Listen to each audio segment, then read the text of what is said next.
श्रीपाद कह रहे हैं वित्तादिकैर, धन के द्वारा भोगों को संग्रह करके भोगने की इच्छा ये महान पापाचरण कराती है। अवस्था हो गई है भोग त्याग कर भजन करने की, फिर भी रुपए के बल से भोग भोगने की प्रबल आकांक्षा, खरीद के भोगेंगे, भोग लो, पैसा है अभी, पुण्य के द्वारा, पूर्व पुण्य के द्वारा तुम्हारे पास जो श्री है, लक्ष्मी है, उसका दुरुपयोग कर लो। दुरुपयोग, 4 भूखों को भोजन पवा देते उसी पैसे से तो तुम्हारी सदगति का कारण बनता, लेकिन 4 भूखों से पैसे छीन कर अपनी वासना की पूर्ति में लगा दिया, वो तुम्हारे सर्वनाश का कारण बन जाएगी। किसी को भी बाहुल्यता भोगों की मिलती, संपत्ति की मिलती तो उसके भोग के लिए नहीं, समाज सेवा के लिए मिलती है। तुम्हारा जितना खर्चा है कम से कम खर्चा करके काम चलाओ, और तुम्हारे पास जो अधिक संपत्ति है वो दूसरों की सेवा में लगाओ, बीमार की सेवा में लगाओ, असहाय की सेवा में लगाओ, भूखों की सेवा में लगाओ, पशु पक्षियों की सेवा में लगाओ, तो धर्म बन जाएगा। और ये धर्मो रक्षति रक्षिता, ये दुर्गति से तुम्हारे धर्म रक्षा कर लेगा। लेकिन जिनके पास धन बढ़ता है उनके पास दोष बढ़ जाता है।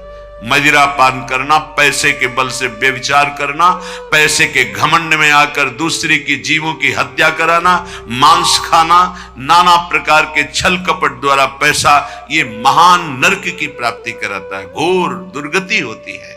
इसलिए कह रहे वित्तादिकैर, बचो बचो, अधर्म के धन से बचो। ये बहुत प्यारा दिखाई देता है लेकिन तुम्हारा सर्वनाश कर देगा।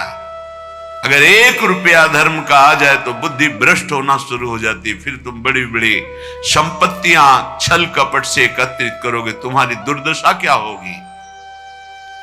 श्रीपाद कह रहे विमुक्ति कथप याप्यलम मम नमो विकुंठ श्रेय।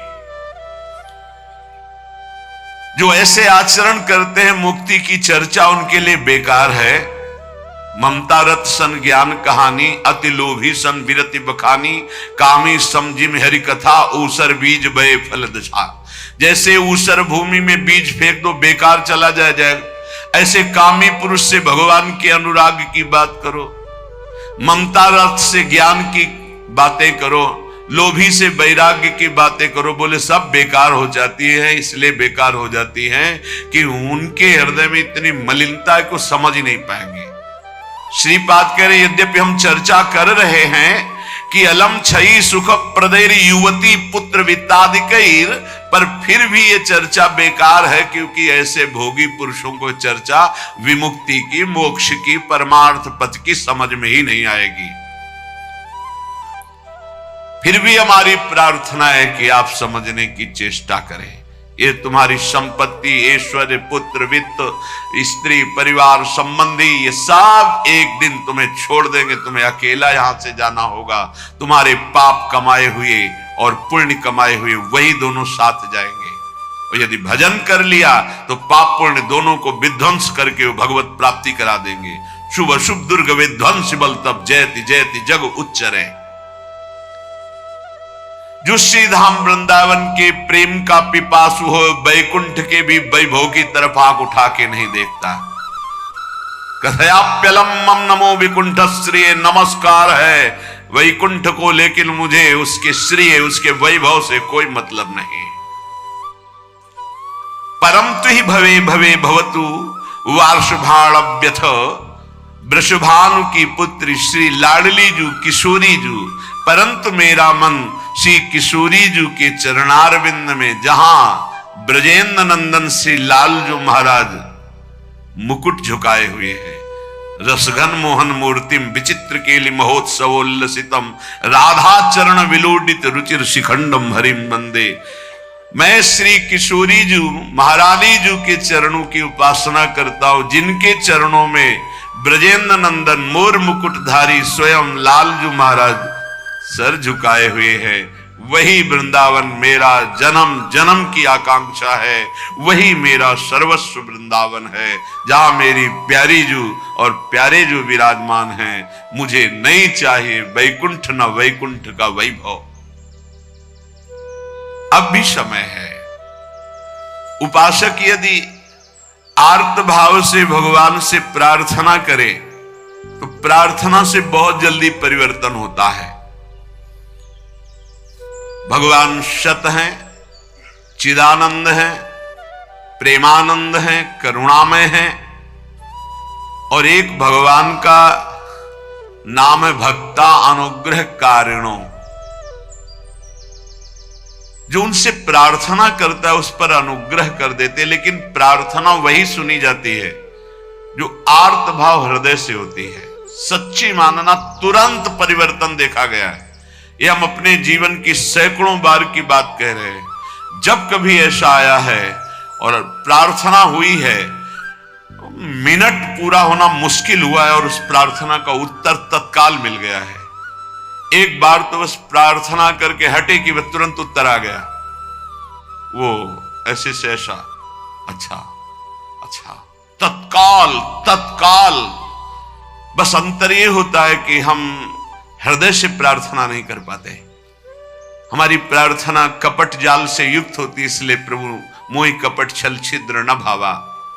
सच्चिदानंद रूपाय भक्तानुग्रह कारिणो माया निर्मित विश्वाय महेशाय नमो नमः। हे नाथ, आप सच्चिदानंद में हैं, सच्चिद आनंद। तात्पर्य, हम आपको कुछ दे सके ऐसी सामर्थ्य नहीं। सच्चिदानंद को हे पार्थिव जो मायाकृत पदार्थ हैं, भोग सामग्री, ये भ्रम हटा दीजिए। हमने कई बार प्रार्थना किया है, ये केवल हमारे भावों को प्रकट करता है, इसलिए वस्तु सामग्री का महत्व है। अगर भाव नहीं है तो कोई वस्तु सामग्री का महत्व नहीं। आप 100 कुंतल सोना चढ़ा दो, हमारे प्रभु के लिए कुछ नहीं है। कई बार आपको बताया है, समुद्र को रत्नगर्भा, पृथ्वी को रत्नगर्भा कहा गया है। ऐसे ऐसे पहाड़ हैं जो 4-4 लाख योजन के सोने के हैं, और वो सब मायाकृत है। आप देवलोक को जाइए, वहां स्वर्णिम भवन बने हुए हैं देव गंधर्व अप्सराओं के। अमरावती पुरी कैसी बनी हुई है, पढ़ करके महाभारत में देखिए कैसी देवराज इंद्र की सभा है, कैसी वरुण जी की सभा है, कैसी लोकपाल अग्नि की, वायुदेव की। होश उड़ जाएंगे। और ये सब मायाकृत है। ऐसे प्रभु को हम क्या दे सकते हैं? और ऐसे प्रभु को जब रोते हुए भाव से किसी ने पत्र अर्पित किया तो बिक गए एक पत्र में। पत्रम पुष्पम फलम तोयम। हे सच्चिदानंद प्रभु, आपके एक संकल्प से संपूर्ण सृष्टि प्रकट हुई है। ये प्रार्थना, मैं नीच आपको क्या दे सकता हूं नाथ? मेरे पास तो जो कुछ है वो सब आपका दिया हुआ है। शब्दों को देखिएगा, हे नाथ, मेरे पास जो कुछ है वो तो आपका दिया हुआ है। आपके एक संकल्प से संपूर्ण सृष्टि हुई है। नाथ, मैं आपको क्या दे सकता हूं प्रसन्न करने के लिए? आप मुझ पे अपनी तरफ से, अपनी कृपा से प्रसन्न हो। जब मैं शरीर की तरफ देखता हूं तो रोगा हरन्ति सततम प्रबला शरीरम कामादयोप्यनुदिनम प्रदहन्ति चित्तम मृत्युश्च नृत्यति सदा कलयन् दिनानि तस्मात् त्वमद्य शरणं मम दीन बंधो। अब अगर हम विचार करें शरीर के लिए तो नाथ, शरीर में कोई न कोई परेशानी बनी रहती। रोगाहरन्ति सततम प्रबला शरीरम। ये प्रबल रोग शरीर को छीन कर रहे हैं। High blood pressure, low blood pressure, sugar, ये वो।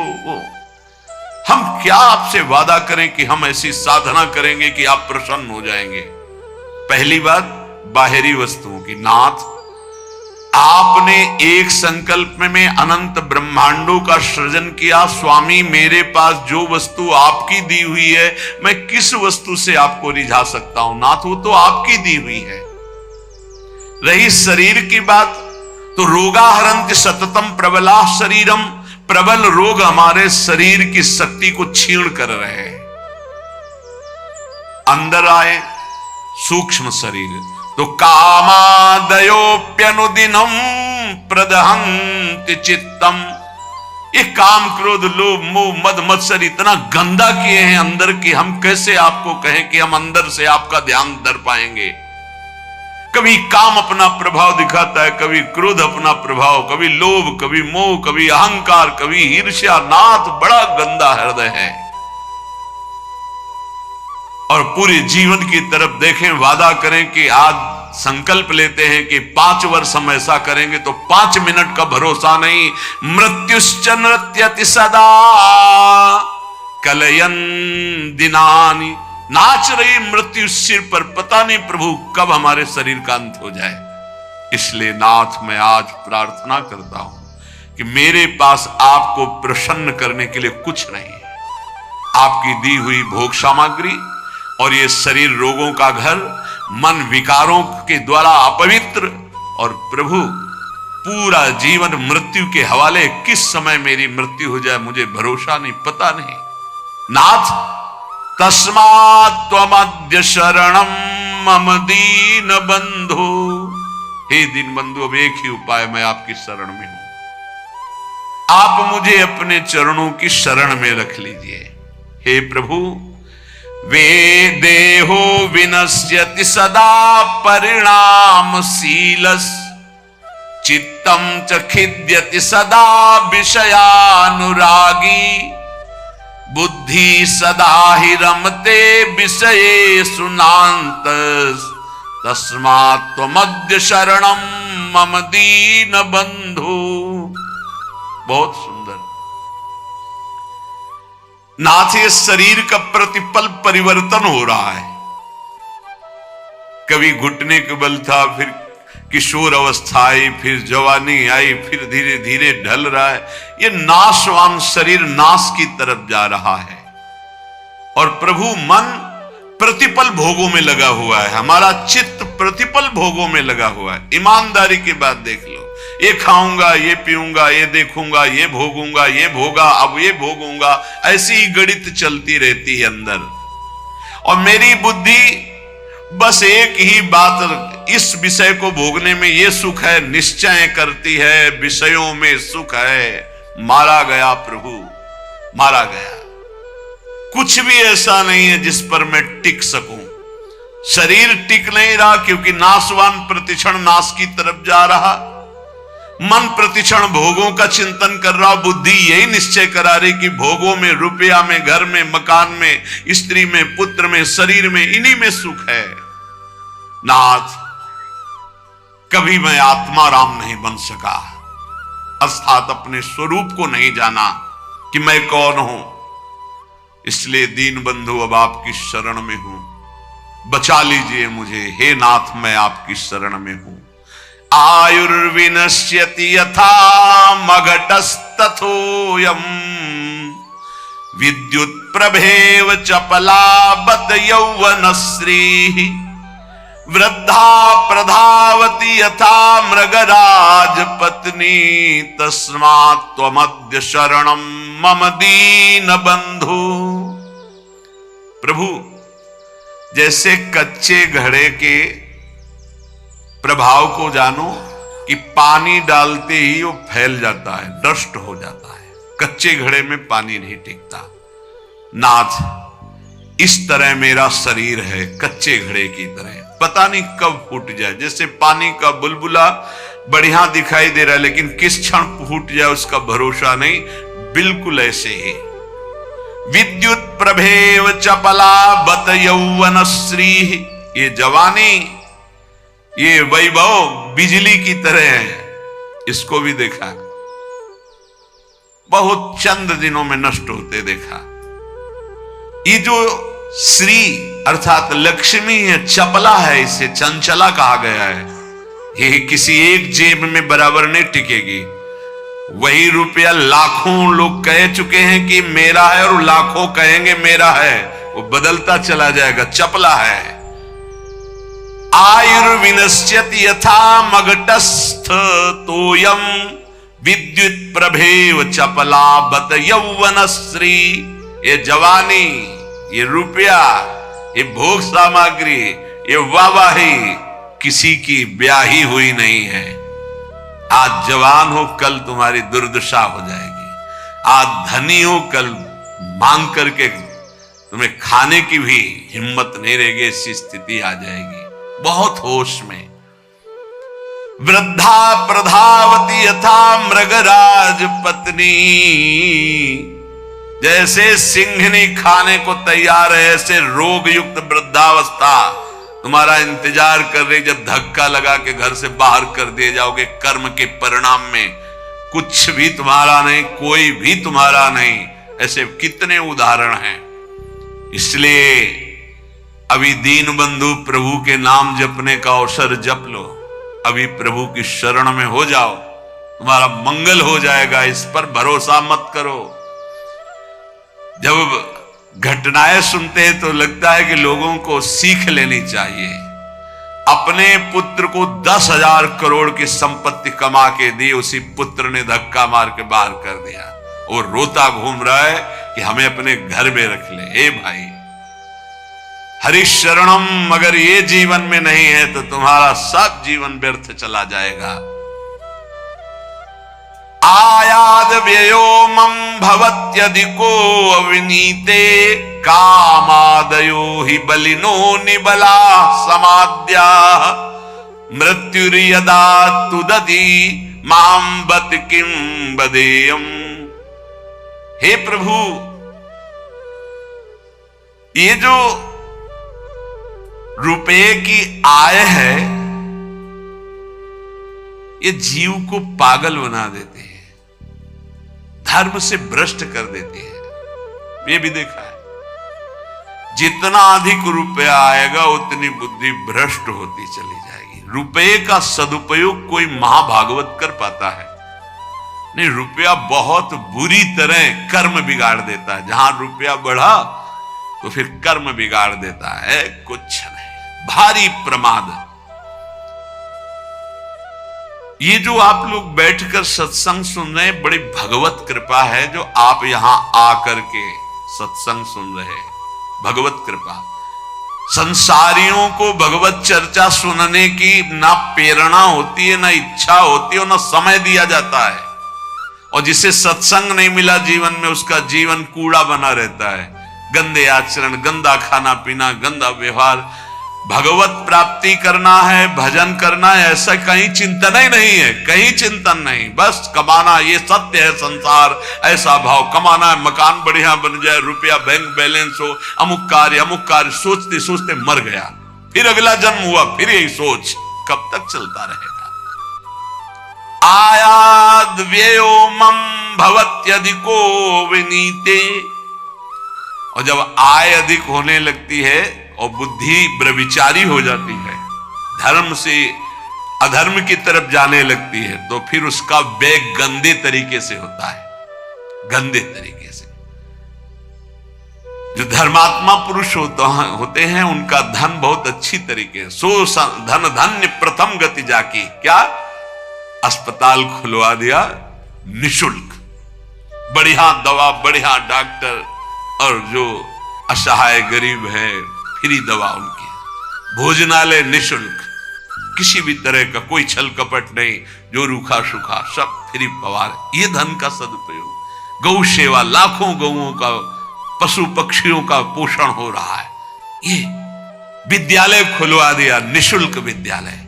फीस डॉक्टरों की, मास्टरों की, जो भी जैसे, वो सब अलग अपनी तरफ। औषधालय, विद्यालय, ये सब वो धर्मात्मा पुरुष का ऐसे खर्चा होता है। अधर्मी का खूब शराब पी रहे हैं, व्यभिचार कर रहे हैं। कितने रुपए लगे आज के नाच में, इतने लगे पार्टी में। अस्पताल खुलवा देते तो पूरे तुम्हारा परिवार का कल्याण हो जाता। कितना लाभ मिलता। जो धनाभिमानी है उनके द्वारा धन का सदुपयोग नहीं होता। जो भगवत चरणारविंद के आश्रित है उनका सदुपयोग होता है। बोले प्रभु, अधिक आय होने पर धन का व्यय गलत तरीके से होने लगता है। नाथ, उसका प्रभाव यह हुआ कि काम आदि दोष बहुत बढ़ जाते हैं, बहुत बढ़ जाते हैं। कामादयो ही बलिनो निवला समाद्या, इतना निर्बल कर देता है कि वो बुद्धि से निश्चय ही नहीं कर पाता कि ऐसा करना चाहिए कि नहीं, वो ना करने योग्य बेविचार करता है। कामाद्या ही बलिनो निवला समाद्या, मृत्यु यदा तुदति माम बत किम बदेयम। क्या कहूं प्रभु, इतना निर्बल कर दिया काम ने कि अब अपने को रोक नहीं पाता। अब तो मृत्यु का दंड मिलेगा और नरक की दुर्गति भोगनी पड़ेगी। नाथ, अब तो आप संभाल लीजिए, आपकी मैं शरण में हूं। एक ही उपाय है, तस्मात्।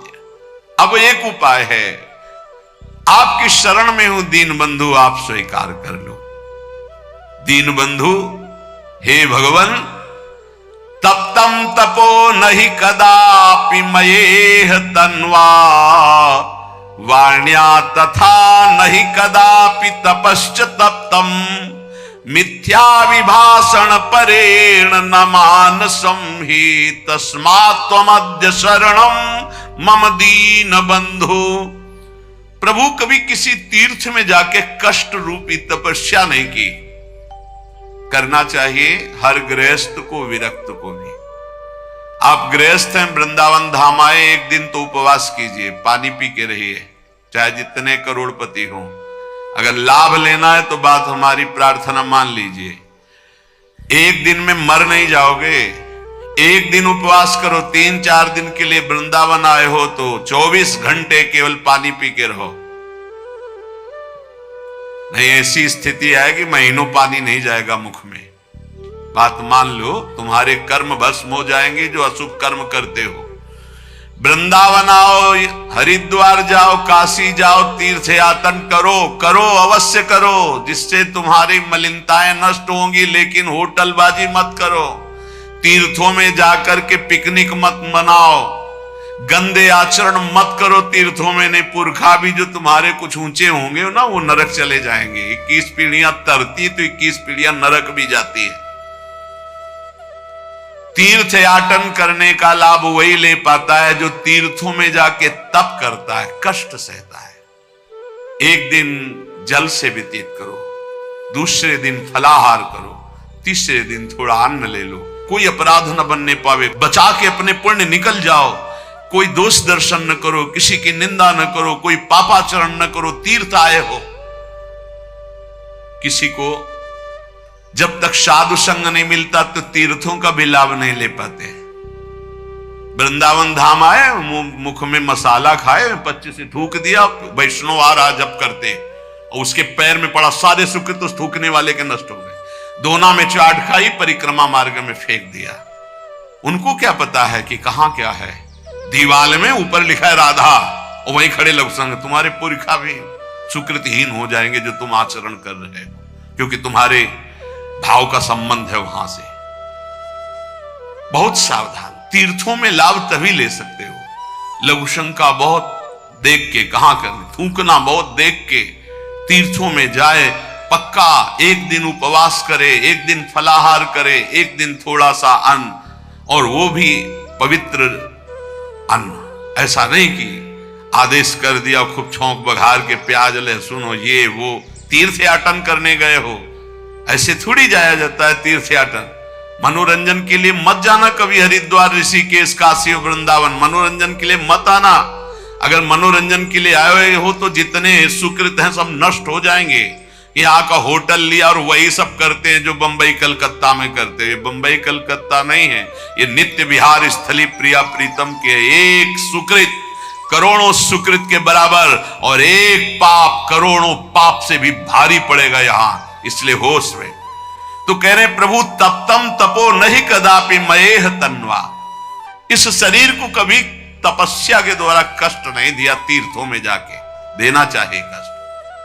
माघ में देखो ना, बड़े बड़े सुकृतशाली वहां जाते हैं, पांडाल खोलते, संत महात्माओं को वास कराते, भोजन कराते और 3 बार नहाते हैं। माह महीने में गंगा जी का नहाना भारी तपस्या है। ऐसे एक डुबकी लगाओ तो लगता है सर है कि नहीं है, कुछ पता ही नहीं चलता, इतना ठंडा चल रही वायु। हाँ, गीजर में नहाने वाले गंगा जी में कब डुबकी मार पाएंगे? तो तीर्थों में जाते 8 बजे वहां से उठे हो, गीजर से नहा धो के पान वान खा के बाहर, ऐसे तीर्थ नहीं होते। 3 बजे तड़के जाओ, गंगा स्नान करो, बैठो भजन में, माला चलाओ। 3 दिन 4 दिन जो वृंदावन वास, तीर्थराज, प्रयागवास, काशीवास, ये कठोर तप पूर्वक किया जाता है। पर प्रभु कभी ऐसा नहीं हुआ।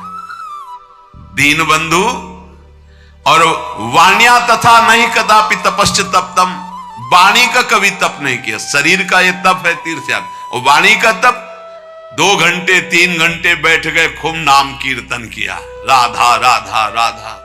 नाम कीर्तन में मन बड़े पुण्यात्मा पुरुष का लगता है। और नाम संकीर्तनम यस्य सर्व पाप प्रणाशनम, समस्त पापों को विध्वंस कर देता है नाम कीर्तन। तो वाण्या तथा नहीं कदापि तपश्च तप्तम, नाथ कभी शरीर से तो तप तीर्थों में किया नहीं, वाणी से कभी नाम कीर्तन का तप नहीं किया।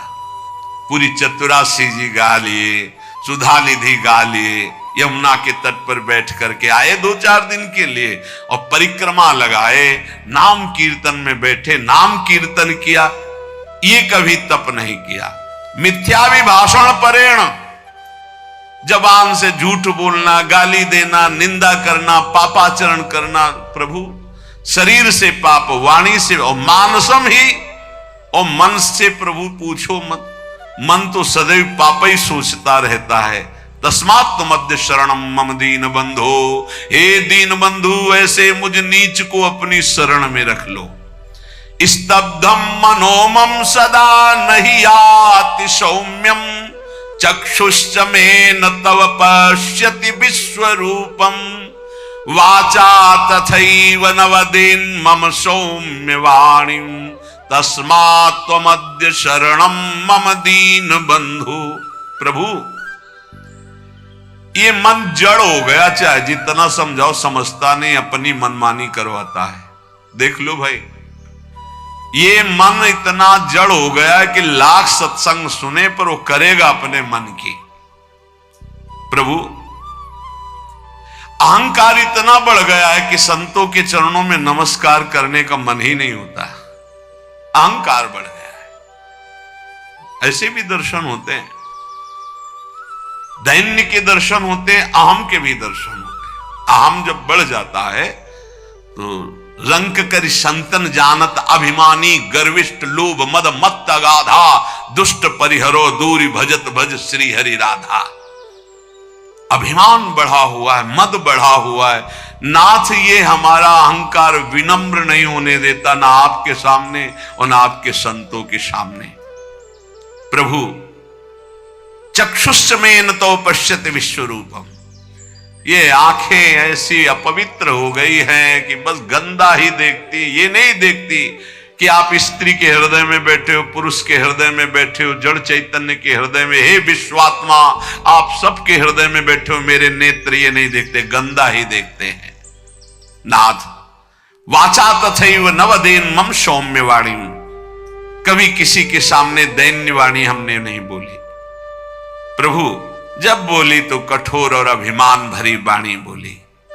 अतः मुझे जैसे नीच के लिए तो एक ही बात रही, तस्मात् मध्य शरणम मम दीन बंधु, हे दीन बंधु केवल आप अपनी शरण में ले लो तो मेरा उद्धार हो सकता है। सत्वम न मे मनसि याति रजस्तमोभ्याम, विद्धे तथा कथमहो शुभ कर्म वार्ता, साक्षात् परम परतया सुख साधनम तत्, तस्मात् त्वमद्य शरणम मम दीन बंधो। प्रभु यद्यपि सतोगुण भी मायाकृत है, पर सतोगुण से आपकी भक्ति की तरफ जाया जाता है। पर नाथ सतोगुण तो तब आवे ना जब सतोगुणी आहार हो, सतोगुणी संग हो, सतोगुणी विचार हो। पर प्रभु आहार और विहार सब रजोगुणी तमोगुणी, तो रजोगुण तमोगुण छाया रहता है। इसकी पहचान निद्रा आलस्य प्रमादोत्थम तत्तामस मुदाहरतम, नींद में पड़े रहना, गुस्सा करना और जो नहीं करना चाहिए ऐसे आचरण करना। और रजोगुण में काम, मान, सम्मान, नाना प्रकार की अर्थ सामग्री, भोग सामग्री, इसमें विचरना। ये रजोगुण तमोगुण ये हमसे अशुभ कर्म कराते ही रहते हैं, क्योंकि सतोगुण से ही शुभ कर्म होता है। हे प्रभु, जो आपने शास्त्रों में आज्ञा की है कि परंपरा से चलना चाहिए, धर्म से चलना चाहिए, जो जिसके लिए आदेश है वैसे चलना चाहिए, वही सुख का साधन है, उसको छोड़कर मनमानी आचरण रजोगुण तमोगुण से हो रहा, प्रभु मेरा उद्धार कैसे हो सकता है? बस एक उपाय मुझे लग रहा है कि यदि आप अपनी शरण में ले ले तो मेरा उद्धार हो जाए। नाथ बहुत सुंदर। पूजा कृता नहीं कदापि मया त्वदीया, मंत्रम त्वदीयमपि में न जपे दृशज्ञा, चित्तम न मे स्मरति ते चरणौ ह्रवाप्य, तस्मात् त्वमद्य शरणम मम दीन बंधु। प्रभु आपकी पूजा में कभी मन नहीं लगता, सेवा पूजा में मन नहीं लगता, और नाम जप में बिल्कुल मन नहीं लगता। और ये सबकी बात है, जबरदस्ती लगाओ इसे तभी मंगल होगा। ये सोचो मन स्वयं लग जाए तो। मंत्रम त्वदीयमपि में न जपे दृशज्ञा, बिल्कुल मंत्र में मन नहीं लगता। वो बड़े सौभाग्यशाली जिनको गुरु मंत्र में प्रीति है।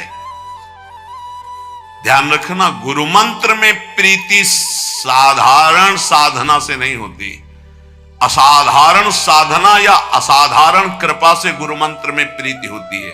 मंत्रम त्वदीयमपि में न जपे दृशज्ञा, रस पूर्वक गुरु मंत्र में निष्ठा हो जाना।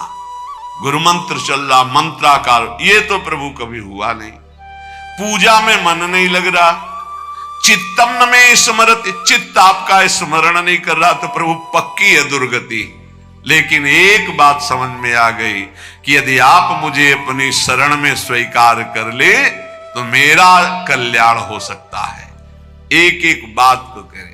यज्ञो नमेस्ति हुति दान दयादि युक्तो, ज्ञानस्य साधन गणो न विवेक मुख्य, ज्ञानम क्व साधन गणेन बिना क्व मोक्षस, तस्मात् त्वमद्य शरणम मम दीन बंधु।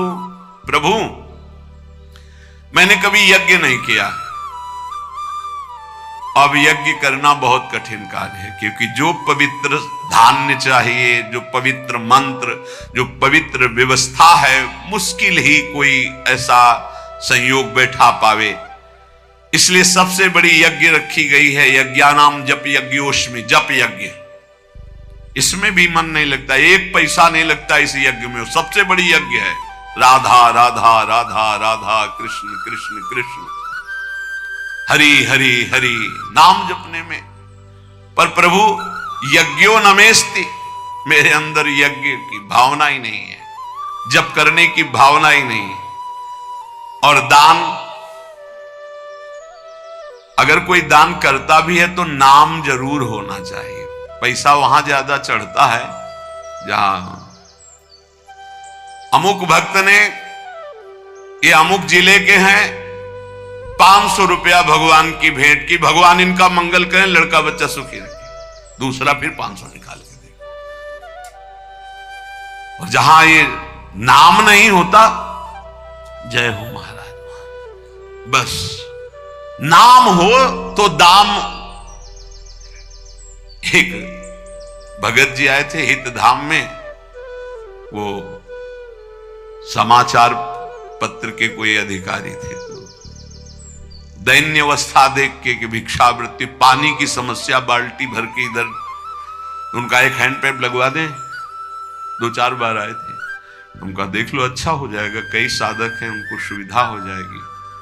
बोले पर हैंड पैप के ऊपर एक प्लेट लगेगी, पत्रकार अमुक अमुक अमुक, जहां से पानी निकलता है उसी के ऊपर ऐसे एक प्लेट लगवा देंगे और अपना नाम लिख दे। हमका ये तो स्वभाव के विपरीत है, ऐसा तो नहीं हो सकता। तो बोले फिर हैंड पैप नहीं लगेगा, तो हमका कोई जरूरत नहीं है, नहीं लगवाया। मतलब केवल प्लेट के लिए वो साधु सेवा का भाव नहीं था, केवल प्लेट के लिए एक बहुत अकिंचन भाव था। बोले एक पंखा लगवा दे, गर्मी है, वो इसे जरूरत है नहीं पर आप देख लीजिए। तो बोले बस इतनी कृपा है कि पंखे की पंखुड़ी में थोड़ा नाम हो। आजकल बड़े लोग कृपालु हैं, पूरा पता आप देख लो पंखे में, फोन नंबर, गांव, पूरा सब नगर। अब ये तो कहो जगह ले ले, पहले बाप बाबा की पर पूरा उसी में लिख दे। अगर दान भी करना है तो पूरा का पूरा परिचय उसमें, तो इसलिए दान का प्रभाव खत्म हो जाता है। हे नाथ हुति दान दयादि युक्तो, दान का भी और दया, ये तो हमने पक्का देखा है कि देने वाला कोई ऐसा बिरला भगवत कृपा पात्र होता है जो बिल्कुल शांत रहे, नहीं तो लेने वाले से भाटगिरी करवाना जरूर चाहता है। धन्यवाद, आप जैसा दानी कहां प्रभु, आप जैसा बहुत देखे लेकिन आप जैसा और बताना महाराज, वो अगर नहीं तो नहीं। ये पक्का समझो, सम्मान और दान दोनों में भेद है। दान दे के सम्मान पाना, दान दे के नाम लिखवाना, दान दे के वाहवाही होना, दान दे के मैक से पुकारा जाना, यही हो गया तुम्हारा, कुछ नहीं मिलना। दान का मतलब होता है कि आपका किया हुआ शुभ कर्म कोई न जाने, आप कभी किसी से न कहे, उसे दान कहते हैं। शुभ कर्म किया और भूल गए, कहीं नहीं बताया। अगर कभी कोई कहे भी कि देखा हमने आपको, आपने, अरे वो किसी और का था, हमारा थोड़ी था, हम तो एक निमित्त मात्र, किसी ने दिया था वो तो ऐसे, किसने दिया था तो दियम वस्तु गोविंदम, कहीं अहम नहीं, बचा ले गया अपने आप को। तो नाथ ऐसा हम दान भी नहीं किए और दयादि युक्तो, किसी पर दया भी नहीं किया। ज्ञानस्य साधन गणो न विवेक मुख्य, जो ज्ञान मोक्ष पदवी प्रदान करता है उसकी कभी कोई साधना नहीं की। और प्रभु ज्ञान के बिना अज्ञानी का कल्याण कैसे हो सकता है, इसलिए दीन बंधु हमें तो एकमात्र भरोसा रह गया आपकी शरण में। सत्संगतिर्हि विदिता तब भक्ति हेतु, साप्यद्य नास्ति बत पंडित मानिनो में, तामंतरेण नहि सा क्वच बोधवार्ता, तस्मात् त्वमद्य शरणं मम दीन बंधु। प्रभु आपकी प्राप्ति का स्वतंत्र सिद्ध उपाय है सत्संग। स्वतंत्र और सिद्ध, स्वतंत्र ये किसी के अधीन नहीं, सत्संग मात्र आपको भगवत प्राप्ति करा देगा यदि बात मान लो तो। भगवान के मुख्य वचन है कि बड़े बड़े व्रत यज्ञ और तीर्थ याटन शास्त्र स्वाध्याय आदि दान आदि से द्वारा जो नहीं प्राप्त हो सकता, मैं सत्संग से वशीभूत हो जाता हूं। व्रतेन यज्ञ छंदान से तीर्था नियमा यमा, यथा वरुंधेत सत्संगा सर्वसंगोपहो हिमाम। प्रभु यद्यपि परम स्वतंत्र आपकी प्राप्ति का सिद्ध मार्ग है सत्संग, पर खेद है कि मैं पंडिताभिमानी होकर के, दैन्य होकर कभी सत्संग नहीं सुना। सत्संग सुनना पर दैन्य होकर, आग्रह छोड़कर, जो कहा जा रहा है उसे गौर से सुनो और अपने जीवन में देखो। भगवान शंकर को क्या जानना है, लेकिन काकभूषुंड जी के यहां जाते हैं, नीचे बैठ करके हंस रूप में वो कथा सुनते हैं। काकभूषुंड जी ऊपर आसन में बैठकर बोल रहे हैं और भगवान शंकर नीचे बैठकर सुन रहे हैं। है कुछ सत्संग का ऐसा रहस्य जो भगवत प्रेम प्रकाशित करता है।